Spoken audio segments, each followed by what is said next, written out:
Hola, soy el pastor Pedro Villegas de la iglesia Full Life. Te invito a escuchar y poner en práctica este mensaje. Así podrás traer orden y propósito a tu vida. Todos los años Dios nos da una palabra profética de aquello que Él va a estar haciendo a lo largo del año. Y siempre ha sido muy exacta esa palabra. Este año Dios nos dijo que es el año en el cual nosotros vamos a dar muchísimo fruto. Yo quiero que entiendas que el propósito nuestro como iglesia en Full Life no es llenar el lugar de creyentes. Porque los creyentes fueron los que siguieron a Jesús cuando Él multiplicó los panes y los pescados y se alimentaron. Y cuando llegaron a otro lugar fueron buscando panes y pescados, pero cuando se les exigió el que hubiera cambios en su vida, entonces lo abandonaron. Porque eso es lo que hacen muchos. Buscan a Jesús para obtener, pero en el momento en que Jesús les pide, en ese instante ellos dicen, no, yo creí que era simplemente acerca de panes y pescados gratis y se van. Pero todo lo que Dios te pide es porque Él te lo quiere multiplicar. Siempre que Dios te pide algo es porque Él te quiere dar algo mejor. Pero para entender eso, nosotros necesitamos tener fe. Y la visión de Full Life no es llenar una iglesia de creyentes, sino hacer discípulos. ¿Cuál es la visión de Full Life? Reflejar. No repita eso. Alguien dice que hacer discípulos, no. Reflejar la huella de Jesús en todas las áreas de nuestra vida. Espiritual, relacional, física, profesional y ministerial para impactar nuestra familia, sociedad y lugares de mayor necesidad. ¿En qué consiste? Amén. Espero que se la sepa. ¿En qué consiste? En que en la Biblia hay ciertos principios bíblicos que cuando tú pones en práctica se convierten en bendición para tu vida.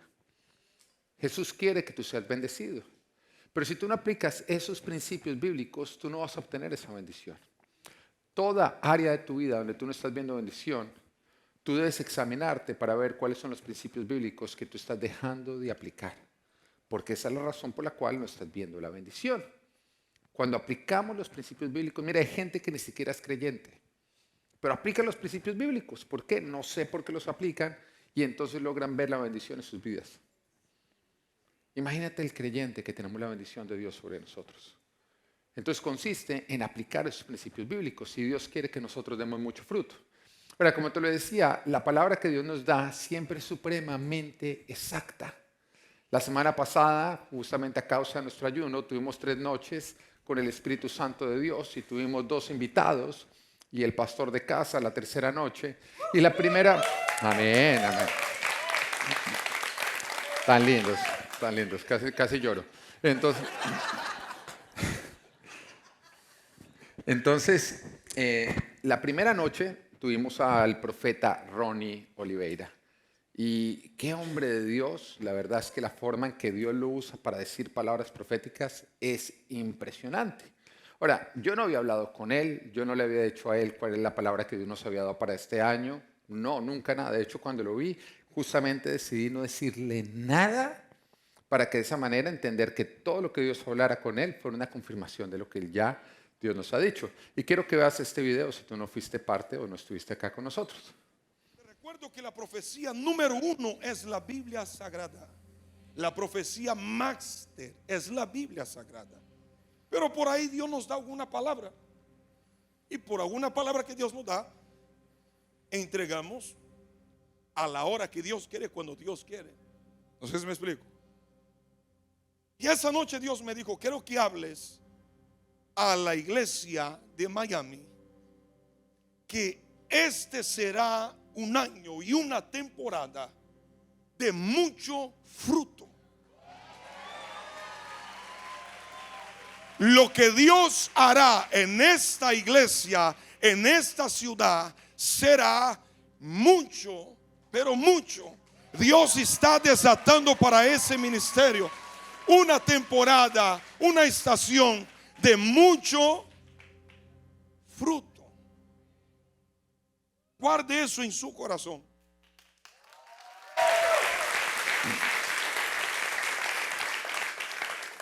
Ni siquiera lo dijo parecido, lo dijo exacto, con las mismas palabras. Y la verdad es que cuando él empezó a decir eso, yo estaba ahí sentado y yo no podía, yo no cabía en la silla, yo era como cierto, si ven, Dios me habló. ¿Por qué Dios confirma de una manera tan especial esta profecía? Muy sencillo, para que nosotros entendamos, nos animemos y no nos perdamos de lo que Él está por hacer. Dios no quiere que tú te pierdas de lo que Él está por hacer. Entonces te está animando, pero también te está advirtiendo. Es importante que tú no desaproveches lo que Dios va a estar haciendo este año, porque la palabra profética es de recompensa para los que hacen su parte, pero de consecuencia para los que insisten y no se sujetan a Dios. La palabra nos dice en Juan capítulo 15, versículo 1, yo soy la vid verdadera y mi Padre es el labrador. Toda rama que en mí no da fruto, la corta, pero toda rama que da fruto, la poda, para que dé más fruto todavía. Ustedes ya están limpios por la palabra que les he comunicado. Permanezcan en mí y yo permaneceré en ustedes. Así como ninguna rama puede dar fruto por sí misma, sino que tiene que permanecer en la vid, así tampoco ustedes pueden dar fruto si no permanecen en mí. Mira, acá nos está dejando muy claro que el Padre es el labrador. Ahora, el labrador es la persona justamente que labra la tierra para ponerla a producir, para que produzca un gran fruto. Y por lo general es el dueño de la tierra. Es claro que tú y yo servimos al Dios del cielo, al dueño de la tierra. Y Él nos trabaja a nosotros con el propósito que demos fruto. Porque justamente para dar fruto fue que Dios nos llamó a nosotros. Juan 15, 16 nos dice, no me escogieron ustedes a mí, sino que yo los escogí a ustedes y los comisioné para que vayan y den fruto, un fruto que perdure. Jesús es la vid y nosotros tenemos que estar conectados a Él para poder dar fruto. Porque lejos de Jesús tú jamás vas a poder dar fruto. No vas a dar fruto en tu matrimonio, no vas a dar fruto en tu cuerpo, no vas a dar fruto en tu profesión, no vas a dar fruto en ningún área de tu vida que, como ahorita veíamos, se divide en 5. Espiritual, relacional, física, profesional y ministerial. Necesitamos estar pegados a Jesús para poder dar fruto. Para este versículo que leímos podemos concluir 3 cosas. La primera de ellas es, para dar fruto debemos permanecer en Jesús. Lejos de Jesús no podemos dar fruto. Pero ¿cómo hacemos para permanecer en Jesús? ¿Qué nos requiere? Y esto solamente ocurre, tú permaneces solamente en Jesús cuando Jesús es lo más importante en tu vida. Hay muchos que Jesús, o cuando piensan en Jesús, dicen, no, Jesús es muy importante en mi vida. No es suficiente. Él tiene que ser lo más importante en tu vida. Romanos 10:9 dice que si confiesas con tu boca que Jesús es el Señor y crees en tu corazón que Dios lo levantó de entre los muertos, serás salvo. Eso que nos está diciendo acá de confesar a Jesús como nuestro Señor es un pacto que se está haciendo, es una confesión donde tú estás diciendo yo sirvo a este rey y no sirvo a ningún otro. Cuando nosotros hacemos la inauguración o la ceremonia de ciudadanía de los Estados Unidos, para aquellos que la hemos hecho, justamente en la ceremonia lo que nos hace a nosotros es hacer una confesión de lealtad a los Estados Unidos. Hay un momento en que nos dice que si nuestro país, donde nacimos, fuera en guerra contra Estados Unidos, nosotros estamos jurando lealtad a los Estados Unidos. Y al jurar lealtad a los Estados Unidos nos estamos comprometiendo con cumplir toda su constitución. Bueno, esta confesión es lo mismo, pero hablando del reino de los cielos, donde tú dices que tú reconoces como la autoridad suprema de tu vida a Jesús y que por lo tanto toda la ley de los cielos es por la que tú te estás rigiendo. Y cuando tú haces esto, entonces se nos da una salvación que es el perdón de pecados o la vida eterna, que es estar eternamente conectados a Dios. Pero también el mismo versículo nos advierte que la salvación no es el resultado simplemente de confesar con la boca, sino de creer con el corazón. Porque nos dice, si confiesas con tu boca y crees en tu corazón, tiene que existir las dos partes. Porque cuando tú crees en tu corazón, se evidencia con la forma en la que tú empiezas a vivir. Es igual al pacto matrimonial. El día que tú haces el pacto, o sea, el día de la boda, el día que tú dices, prometo ser fiel a mi esposa y amarla en las buenas y en la mala, en la salud y en la enfermedad, en la riqueza, en la escasez y en toda situación, ese día tú estás haciendo un pacto matrimonial. Pero es a lo largo de tu matrimonio que se evidencia si ese pacto lo hiciste de corazón o simplemente fueron palabras.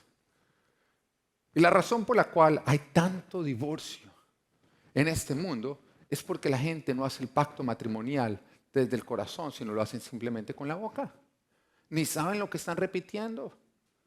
Lo que les dice el pastor o el cura, eso repiten. Pero usted no se está deteniendo a entender.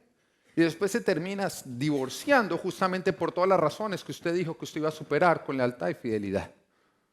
No, es que había pobreza, entonces yo me fui. Pero usted prometió ser fiel y leal durante tiempos de pobreza y de riqueza. No, pero es que hubo enfermedad y me fui. Pero usted prometió que en todo momento usted iba a ser fiel y leal. Entonces, ¿cómo así que se fue? Y esto simplemente evidencia que la persona hizo una repetición con su boca, pero no un pacto desde su corazón. Es cuando pasamos por tiempos difíciles que se nos exige lucha, esfuerzo y valentía, que se evidencia la importancia del pacto matrimonial en ti. Es cuando te toca negarte, morir, para honrar el pacto, que se evidencia la importancia del pacto en tu corazón. De la misma manera ocurre con Jesús. Es en los tiempos difíciles donde nos cuesta seguir a Jesús que se evidencia el nivel de importancia que nosotros le damos a Jesús en nuestro corazón. La Biblia nos narra en Hechos de los Apóstoles una oportunidad en que los apóstoles estaban predicando. Y a causa de estar predicando, los llamaron los sacerdotes y la clase dirigente judía.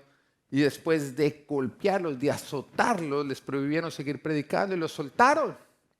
Oye, estos se fueron todos golpeados, todos azotados, celebrando y haciendo fiesta.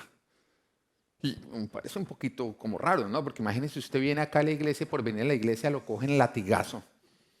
Y usted llegando a la casa, me cogieron a látigo yendo a la iglesia. Pero usted sabe por qué ellos celebraban. Ellos celebraban porque el hecho de que ellos hubieran sido amenazados y golpeados y estuvieran dispuestos a seguir predicando el Evangelio, evidenciaba que no eran palabras, que era un pacto de su corazón, el que Jesús era lo primero en sus vidas. Ellos estaban dispuestos a seguir predicando y siguiendo a Jesús, aun cuando les costara su vida. Y esto lo que ponía en evidencia es que Jesús era más importante para ellos que sus propias vidas. ¿Qué debe ser la meta del creyente?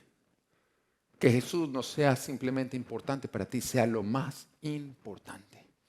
Ahora hablamos al matrimonio, porque me gusta hacer esos paralelos y justamente la palabra de Dios nos dice, o cuando nos habla de Jesús y la iglesia, habla justamente como del hombre con su esposa, habla del matrimonio. Mira, cuando una pareja va a casarse, y a mí se me acercan y me dicen que se quieren casar, pero yo veo que ellos están buscando ahorrarse el dinero de la boda. Yo te soy sincero, yo no quiero participar en ese matrimonio. Porque tú no le inviertes dinero a lo que no le das importancia. Tú te das cuenta que nunca hay dinero para lo que no te importa, pero siempre hay dinero para lo que te importa. ¿Tú has visto esa gente que siempre anda vaciada de dinero? Que tú le vas a decir, no, no tengo dinero. Mira, vayamos a este evento. No, es que no tengo dinero. Y parece no tener dinero para todo, pero de pronto tú la ves con la cartera nueva. Para eso sí había dinero. O con el último celular, para eso sí había dinero. Normalmente, no importa lo rico o lo pobre que tú seas, siempre hay dinero para lo más importante. ¿Estamos de acuerdo o no estamos de acuerdo? ¿Sí? Bueno, entonces cuando yo veo que alguien quiere casarse y dice, no, es que no hay dinero para la boda, yo no quiero ser parte de ese matrimonio porque significa que ese pacto matrimonial no se le está dando importancia. Porque nunca hay dinero para lo que no es importante, pero siempre hay dinero para lo que es importante. Y los matrimonios más lindos en los que yo he participado no es de las personas más ricas de la iglesia, no, sino de las que le dan más importancia al matrimonio.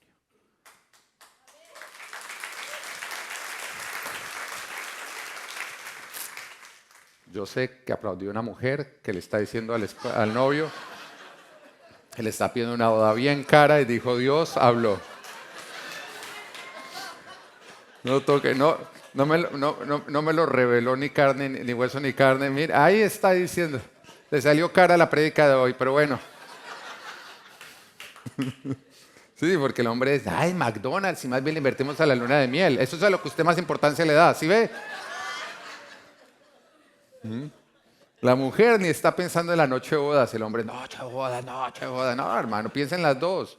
Bueno, mira, Dios hace milagros cuando tú le das importancia. Y el primer milagro que Jesús hizo fue justamente en una boda, donde se acabó el vino y el Señor convirtió el agua en vino.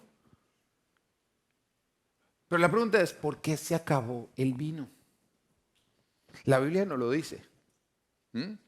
Pero tú crees que de pronto una opción no es porque no había dinero para comprar más.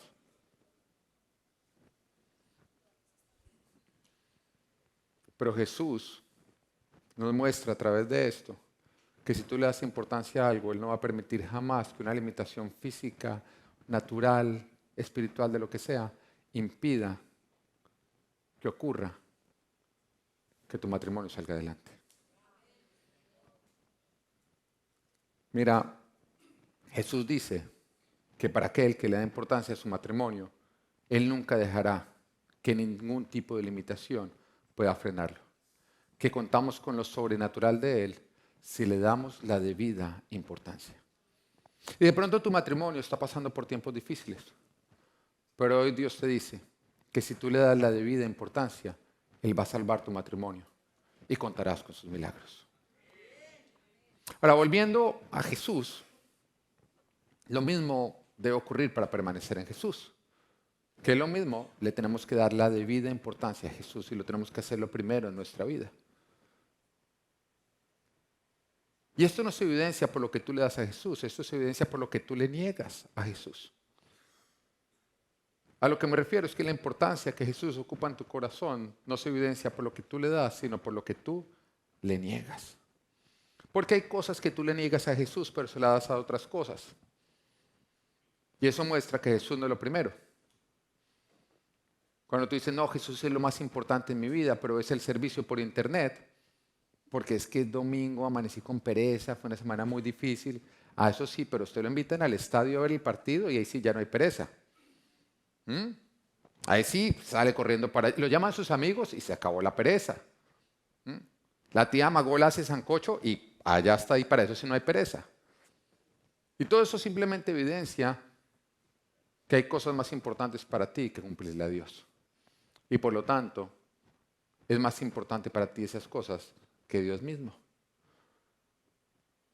Le niegas a Dios tu dinero y te ofende que en la iglesia se hable del diezmo, pero eso sí, a Disney, hasta el gorro y la camiseta te compras para ir.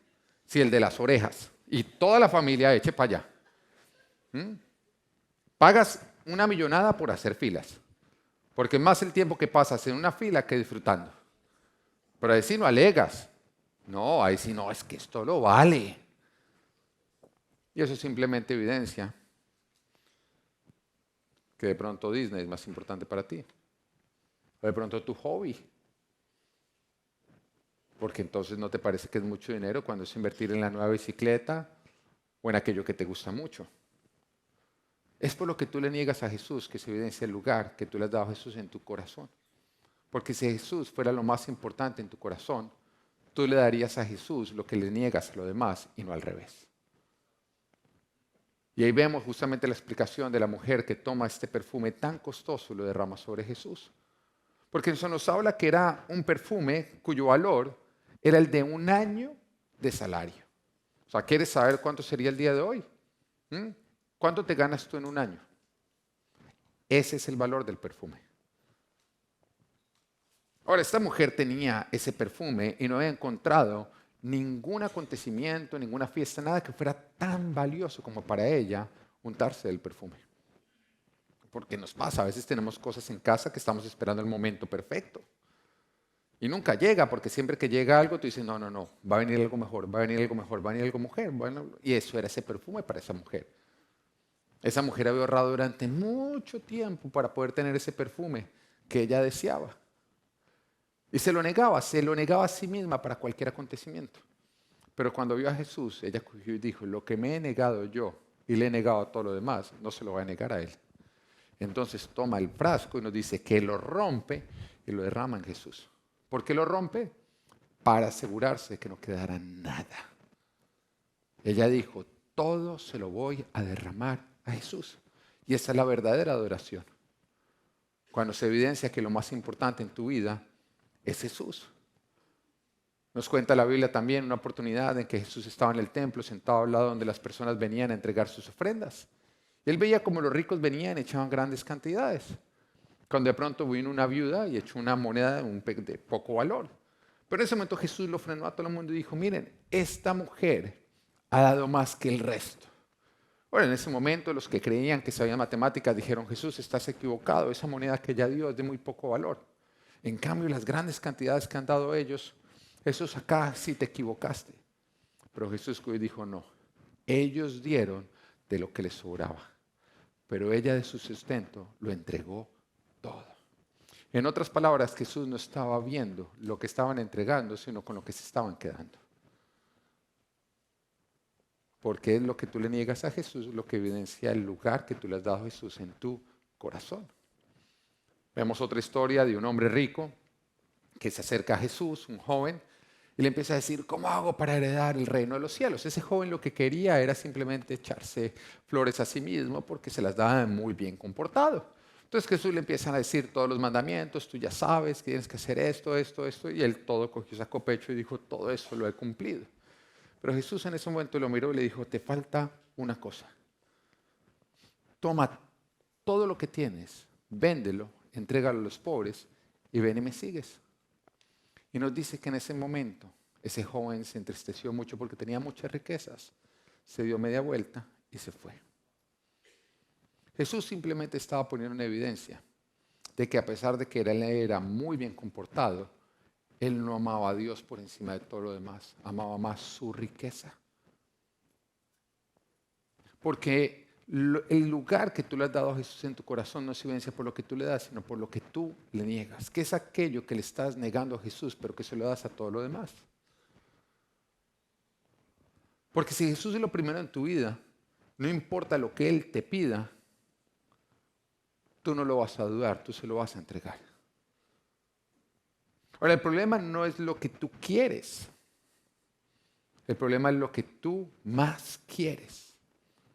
Y vemos la historia del rey Salomón, que hubo una oportunidad en que él le entregó una gran ofrenda al Señor y por la noche Dios se le apareció en un sueño y le dice, pídeme lo que quieras, pídeme lo que quieras. Es decir, el Señor se te apareciera a ti y te dijera, pídeme una cosa, y te la voy a entregar. Me gustaría que en este momento la pensaras. Si Dios te dijera así ya, una cosa que tú me puedes pedir y yo te la entrego. ¿Está bueno o no? Porque no eran dos, era una. Entonces toca ponerse a pensar en ese instante, bueno, ¿qué quiero? Porque de pronto hay una lista. Y de pronto dice, no, pero es que quiero 5. Y el Señor dice, bueno, nada más me puedes pedir una de esas 5. Y entonces Salomón en ese momento pensó en todas las que quería, pero dijo, bueno, ¿cuál es la que quiero más? Dice, Señor, yo te pido que tú me des sabiduría y discernimiento para gobernar este pueblo. El propósito que Dios le había dado, que Él gobernara justamente el pueblo de Israel. El Señor dijo, quiero que me des sabiduría, quiero que me des discernimiento, quiero que tú me capacites para cumplir con el propósito que tú me has dado en esta vida. Y entonces nos dice la palabra que la respuesta de Dios fue en 1 Reyes 3:11, de modo que le dijo, como has pedido esto y no larga vida ni riquezas para ti, ni has pedido la muerte de tus enemigos, sino discernimiento para administrar justicia, voy a concederte lo que me has pedido. Te daré un corazón sabio y prudente como nadie antes de ti lo ha tenido, ni lo tendrá después. Además, aunque no me lo has pedido, te daré tanto riquezas y esplendor, te daré tantas riquezas y esplendor que en toda tu vida ningún rey podrá compararse contigo. Ahora, ¿tú crees que Salomón, cuando el Señor le dijo, pídeme lo que quieras y te lo daré, a él no se le pasó por la mente larga vida, riqueza o la muerte de sus enemigos? Claro que se le pasó. Se le deben haber pasado esas 4 cosas por su mente. Estas 3, más la de sabiduría y discernimiento. Pero un momento en el que la misma petición o la misma propuesta que le está haciendo Dios lo lleva a él a buscar en su corazón para entender cuál era la más importante. A lo que me refiero es que no importa que tú quieras cosas que no son tan espirituales. Lo grave es que las quieras más que las espirituales. Porque hay algunos que se sienten mal y dicen, bueno, pero es que yo quiero riqueza, pero es que yo quiero fama, no, pero es que yo quiero tener una larga vida. Y de pronto te puedes sentir mal, de pronto hasta te puedes sentir mal porque dices, es que me gustan mucho los zapatos, no importa todos los que compro, todavía no tengo suficientes. Y en mi petición siempre le digo, Señor, quiero otros zapatos más. El Señor te dice, no importa que tú quieras cosas que no son tan espirituales. El Señor no te mira mal por eso. Dice, el problema es que las quieras más que las espirituales. No importa que tú quieras cosas diferentes a Dios. El problema es si las quieres más que a Dios. Y es ahí donde tú tienes que detenerte a decir, ¿es realmente Jesús lo más importante en tu vida? Si tuvieras que perder todo en tu vida y nada más conservar una cosa, ¿qué sería esa cosa? ¿Sería Dios?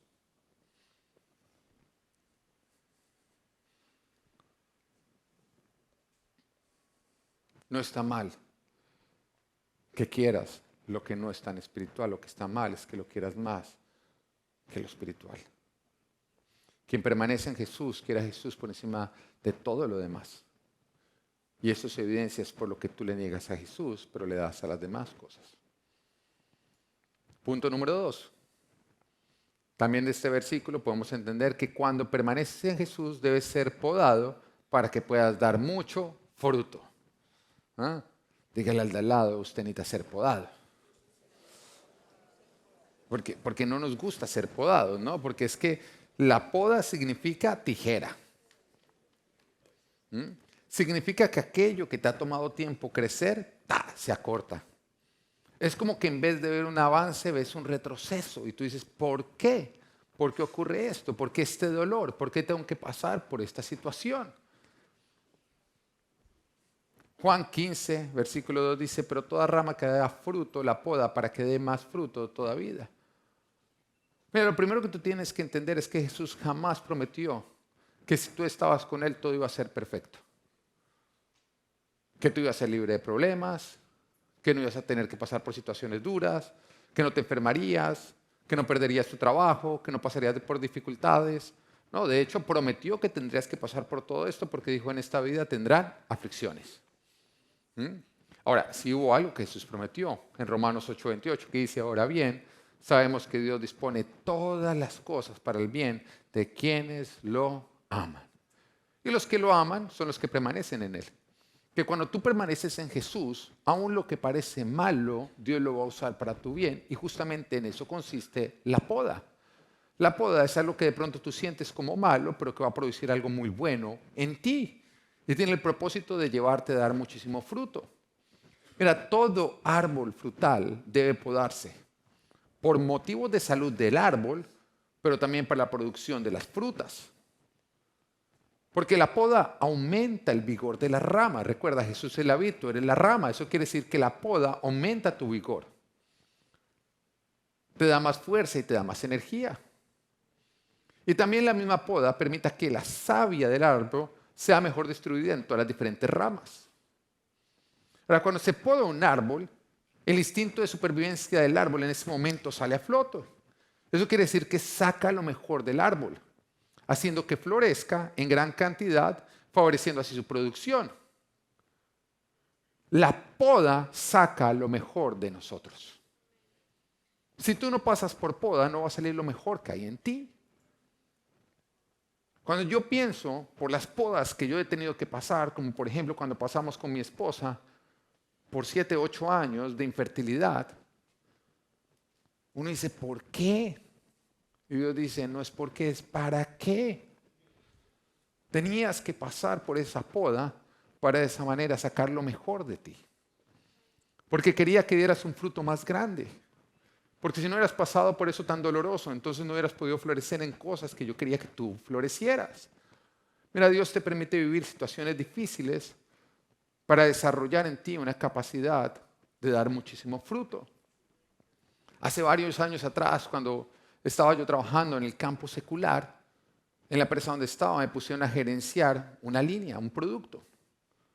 Y este producto era muy bueno, pero nadie lo compraba. O sea, cuando tú hacías las presentaciones del producto, todo el mundo que decía esto es la machera, pero nadie lo compraba. ¿Y por qué no lo compraba? Porque justamente el departamento de las empresas que están interesadas en ese producto no era muy tenido en cuenta por el gerente financiero. Entonces, aunque ellos lo querían, no les aprobaban nunca el presupuesto, todavía no habían una necesidad, porque están en el área tecnológico. Y entonces a mí me entregan este producto y arranco yo a hacer presentaciones y arranca en ese momento todos los interesados en comprar el producto. Y arranco yo a venderlo llamando todos los días, mira, ¿qué ha pasado? No, todavía no me aprueban para comprarlo, pero me gusta. Y eran llamadas a cientos de empresas que se mostraban interesados.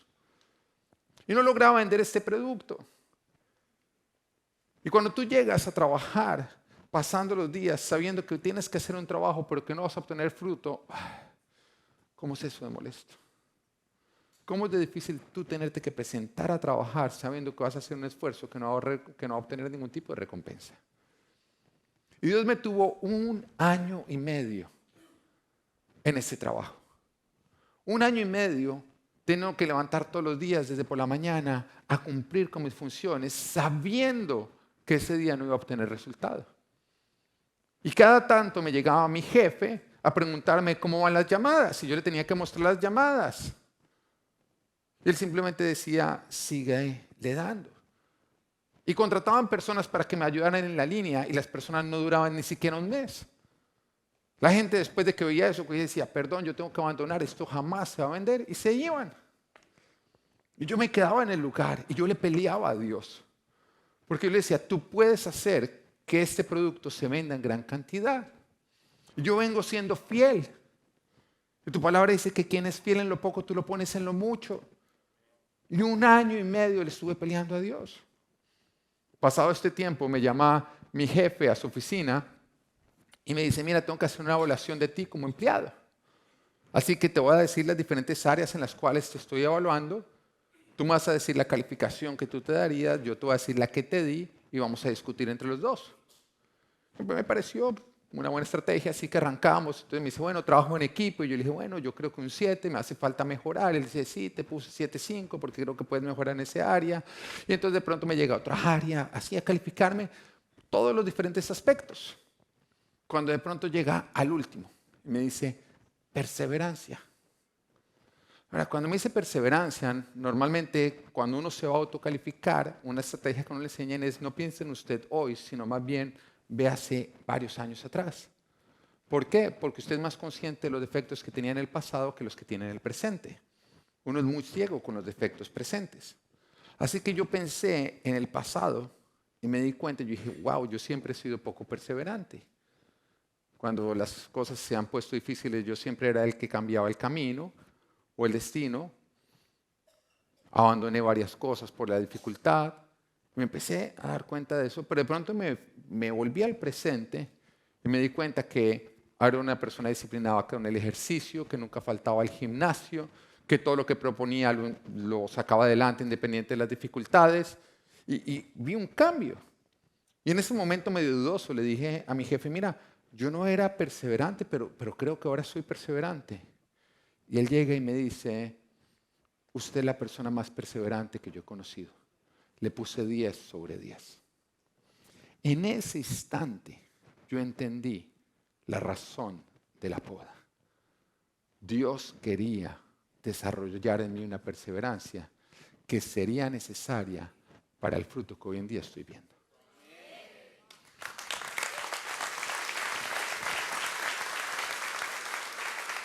Porque cuando uno se pone a pensar, sí, tú has faltado a la iglesia porque amaneciste aburrido. ¿Tú te imaginas un día llegar acá el domingo y el pastor, no, que amaneció aburrido, que no? ¿Mm? Yo entiendo que cuando tú eres líder, tú renuncias al derecho de pensar en ti. Que cuando tú eres cabeza, tú renuncias al derecho de colapsar, porque si colapsa la cabeza, colapsa el cuerpo. Y el Señor cogió y me dijo, bueno, a donde te quiero llevar, tú tienes que ser perseverante. porque si no eres perseverante vas a afectar a muchos. Ahora, mi sueño no era vender ese producto, mi sueño siempre fue ser pastor. Y Dios soñaba con que yo lo fuera. Pero en ese entonces no podía llegar a serlo. Necesitaba ser podado para desarrollar algo en mí necesario para poder dar ese fruto. Romanos 5, versículo 2, dice: así que nos regocijamos en la esperanza de alcanzar la gloria de Dios. Y no solo en esto, sino también en nuestros sufrimientos, porque sabemos que el sufrimiento produce perseverancia. La perseverancia, entereza de carácter, la entereza de carácter, esperanza. ¿Acabas de entender por qué Dios te permite pasar por el sufrimiento que estás pasando? Alguien decía: muéstrame a alguien que jamás ha sufrido y te mostraré una persona infeliz. Muéstrame a alguien que jamás ha sufrido y te mostraré a alguien que jamás ha conquistado sus metas. Sin sufrimiento jamás vas a ser perseverante, y sin perseverancia jamás vas a tener carácter, y sin carácter no tienes una verdadera esperanza. La esperanza es la garantía de que vale la pena continuar porque hay algo bueno esperándote. Y esa es la verdadera esperanza. Cuando Dios te dice: sigue por acá, que va a valer la pena. Pero solamente es verdadera la esperanza si en ti hay carácter, y solamente en ti hay carácter si en ti hay perseverancia, y lastimosamente la perseverancia no es algo con lo cual tú naces, es algo que tú desarrollas. Que el sufrimiento es necesario. Hay cosas que te incomodan hoy, pero que Dios está usando para que desarrolles lo que necesites para el fruto que Él te quiere entregar mañana. Está siendo incómodo, está siendo doloroso. Hoy Dios te dice: sí, pero valdrá la pena. Si en el desierto el pueblo de Israel siempre hubiera sido esclavo, a pesar de que Dios quisiera entregarles una tierra prometida. Sin desarrollar lo que necesitas, lo que Dios te quiere dar, no lo conquistarás, sino que te esclavizaría. ¿Me entiendes? No hay fruto sin poda. Necesitas ser podado. Lo que nos lleva al tercero y último punto. El que no da fruto es cortado. O sea, usted recibe tijera para poda o para ser cortado. Pero tijera va a haber. Ojalá sea para poda. Para ser podado. Juan 15:1 dice: yo soy la vid verdadera, mi Padre es el labrador, toda rama que en mí no da fruto, la corta. Por un tiempo Dios le permite estar ahí, pero cuando no da fruto, el Señor simplemente la corta. Y uno dice: ¿por qué la corta? ¿Por qué no la deja ahí? Que se quede ahí nomás. Porque tú sabes que estamos hablando del cuerpo de Cristo. Y quiere decir que el Señor te llama a ti, que por un momento tú pareces estar conectado a Él. Pero Jesús lo dijo: es por su fruto que los conoceréis. Porque cuando tú estás realmente conectado a Jesús, tu vida tiene que empezar a dar fruto. Aquellos que aparentemente están conectados, pero no están conectados, jamás van a dar fruto. Siempre se terminan secando. Es el fruto lo que delata si tú estás conectado o estás simplemente pretendiendo. La Biblia lo dice que de Dios nadie se burla, que cada cual cosecha lo que siembra. Y por un tiempo el Señor permite que toda rama esté ahí pegada, pero finalmente la que no da fruto la corta. ¿Por qué no la deja ahí? ¿Por qué la saca de la vid? Siendo la vid Jesús.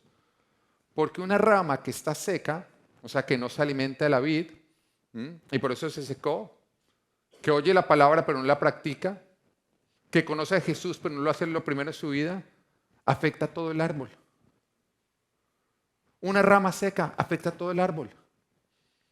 Número 1, impide que los rayos del sol lleguen a las demás ramas, a las más jóvenes. Y el sol es vital para la salud de las ramas, ya que el sol elimina las plagas y los insectos que se afincan en lugares oscuros y húmedos. Así que si el sol no entra, pues simplemente se multiplican las plagas y los insectos. Además, una rama seca consume la savia del árbol sin producir fruto, robándole esa savia a las ramas más jóvenes y saludables, impidiendo que éstas se mantengan saludables y empiecen a dar fruto. O sea que una rama seca impide que las demás ramas sean fructíferas. Y por eso afectan a todo el árbol y a las demás ramas. Apocalipsis 3:15 dice, conozco tus obras, sé que no eres ni frío ni caliente. Y acá quiero que entiendas esto. ¿Quién conoce tus obras? Acá lo está diciendo. Los hombres no, pero yo sí. Los hombres están convencidos de que tú eres caliente, pero yo conozco tus obras. Porque cuando nadie te ve, yo te veo. No te burles de Dios. Burlarse de Dios es darle más importancia a lo que los demás ven que a lo que Dios está viendo. Él dice, conozco tus obras. Yo veo lo que otros no están viendo. Dice, conozco tus obras.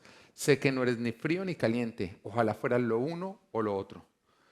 Por tanto, como no eres ni frío ni caliente, sino tibio, estoy por vomitarte de mi boca. Esta es una palabra bastante fuerte, pero está justamente direccionada para que el que conoce la verdad, pero no se compromete con Jesucristo. Es una palabra directa para toda persona que conoce la verdad, pero decide seguir practicando el pecado. Esa es una palabra directa para toda persona que dice amar a Dios, pero con su actuar se muestra y se evidencia que no le teme. Es una palabra para alguien que en ciertos lugares está caliente, como en la iglesia, pero cuando nadie lo ve es completamente frío y por eso es una persona tibia. Y el Señor está mostrando que Él no tolera la tibieza. Mira, el año de dar mucho fruto también es el año en que las ramas secas son cortadas. Y por eso te digo que la palabra profética, y esta palabra profética ha sido más confirmada por Dios que el resto de los años atrás. Es en la primera que Dios trae un profeta desde Argentina, a pesar de haber nacido en Brasil, para decirnos, esta palabra viene de mí. Y Dios te está diciendo que el año de dar mucho fruto también es el año en que las ramas secas serán cortadas. Hay una limpieza. Unos van a disfrutar de mucho fruto porque están tomando en serio la palabra de Dios, pero otros van a experimentar el ser cortados porque no le temieron a Dios ni tomaron en cuenta sus advertencias. Mira, cuando nosotros miramos la Biblia, la época en que el Señor envió sus profetas al pueblo de Israel, esos todavía seguían yendo al templo. Seguían ofreciendo sus holocaustos. Pero al mismo tiempo, mientras que lo hacían, estaban adorando a otros dioses. Y cuando nadie los veía, estaban dejando de practicar la palabra que Dios había mandado. Había tibieza. Y estos profetas venían a advertir, porque Dios no se agrada del malvado que muere, sino del todo el que se vuelve su maldad, se arrepiente, y Dios con agrado lo bendice y lo pone a dar gran fruto. Esta palabra hoy no viene con el propósito de que tú te cortes a ti mismo, sino que tú tengas un cambio en tu vida. Viene con el propósito de que tú digas, ya no más, Dios. Venía bobeando, venía con tibieza, venía con prácticas que tú sabes que son incorrectas, pero hoy le pongo final. Esta semana alguien me mandaba un mensaje y me decía, pastor, quiero decirle que hace unos días me levanté de la cama, busqué a mi esposa y le dije, estoy cansado. Estoy cansado de ser un cristiano mediocre, ya no más. Estoy cansado de ser tibio, ya no más. Y me comprometí con ella, con Dios, a que iba a haber un cambio en mi vida. A que iba a tomar las cosas en serio. A que iba a poner en práctica la palabra. Pero cuando esta persona me dijo esto, yo me alegré tanto en mi corazón. Porque dije, no importa todo lo que haya hecho de manera tibia atrás, Dios toma en cuenta el momento en que tú te comprometes y a partir de ahí se pone a construir contigo. Pero al mismo tiempo, déjame decirte algo. La Biblia nos dice, quien encubre su pecado jamás prospera. Quien lo confiesa y lo deja, haya perdón. Hay muchos que vienen con prácticas de pecado y dicen, bueno, yo me comprometo a no practicarlo más, pero no la contar a nadie. Así no funciona. Vea los principios espirituales. La única manera en que tú puedes sacar un pecado de tu vida es con confesión. Mientras que tú lo encubras, lo único que vas a estar haciendo es enterrándolo, pero más adelante va a resurgir. Ahora, nadie puede encubrir un pecado y quedarse en la superficie de su práctica. No, cada día vas a caer más hondo y más hondo y más hondo y más hondo y más hondo. Piensa en el rey David. Él cae en adulterio y trata de encubrir. ¿Y se quedó en encubrirlo? No, llegó a asesinato. Porque el pecado que tú encubres crece y te domina. Tú no lo dominas, te domina. Y como te domina, cada vez vas a practicar peores cosas hasta que vas a llegar a un punto en el que dices, jamás creí que yo pudiera llegar a practicar dichas cosas. Pero yo quiero que pienses en la persona más malvada que tú has conocido en este mundo o de la que has escuchado. Yo quiero que entiendas que si tú vas por el camino del pecado, tú vas para allá. Que tú no eres mejor que dicha persona, no. Esa persona fue dominada por la maldad, fue dominada por el pecado. Y si tú no le pones fin en este momento a lo que estás encubriendo, vas a llegar hasta allá. No va a haber un límite. Cuando el pecado te domina, no va a haber un límite de maldad.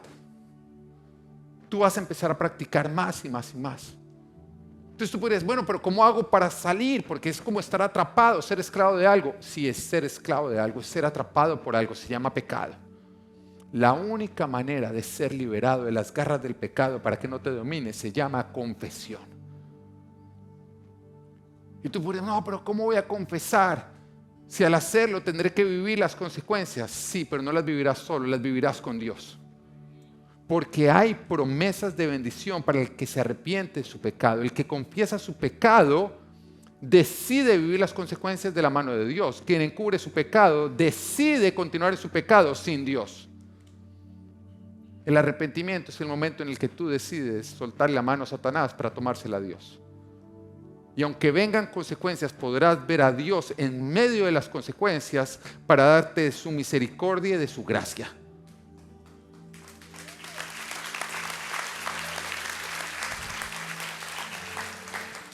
El año de dar mucho fruto también es el año en que las ramas secas son cortadas. Porque tu tibieza no solamente te afecta a ti, sino que afecta a los demás. Te empiezas a chupar la savia de otros, la vida de otros.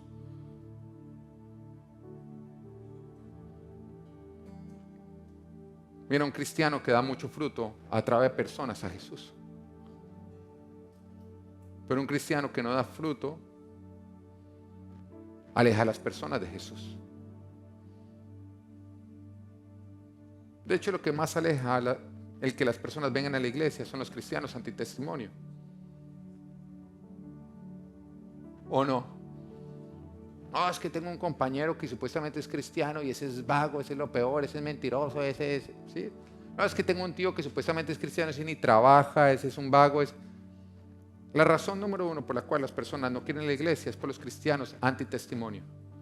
Es el arma de Satanás para invalidar el testimonio de otros. Porque nuestra misión, nuestra gran comisión dada por Jesús es testificar de Jesús, ¿o no? Entonces un cristiano que no da fruto no testifica de Jesús, es un antitestimonio de Jesús, miente cuando habla de Jesús. Porque le está diciendo a otros, sigue a Jesús y mira todo lo malo que te va a ocurrir. Cuando debe ser al revés. Sigue a Jesús y mira todo lo que Jesús va a poder hacer en ti. Ahora, no es cuestión de ser perfectos, porque Él nunca dice que tenemos que ser perfectos, pero sí dar fruto. Sí, dar fruto. ¿Ya entiendes por qué el Señor corta y no permite que permanezca en el árbol aquellos que no dan fruto? Mira, esta palabra no tiene el propósito de asustarte, sino de exhortarte, de animarte al cambio, a que des el 100% por Jesús. Llegó el tiempo de que des mucho fruto, de que tomes a Jesús en serio, de que vivas de acuerdo a su palabra, de que hagas a Jesús lo primero en tu vida, donde no le niegas nada a lo que Él te pide. Llegó el momento de dejar de vivir por placer y por egoísmo, y donde empiezas a vivir para agradar a Dios, porque solo así darás mucho fruto. Esto es el año de dar mucho fruto. Permanece con Jesús y que Dios te bendiga. Gracias por acompañarnos. Espero que Dios haya hablado a tu vida. Recuerda, si vives en Miami o vienes de visita, queremos conocerte. Además, queremos estar conectados contigo, así que síguenos a través de nuestras redes sociales. Que Dios te bendiga.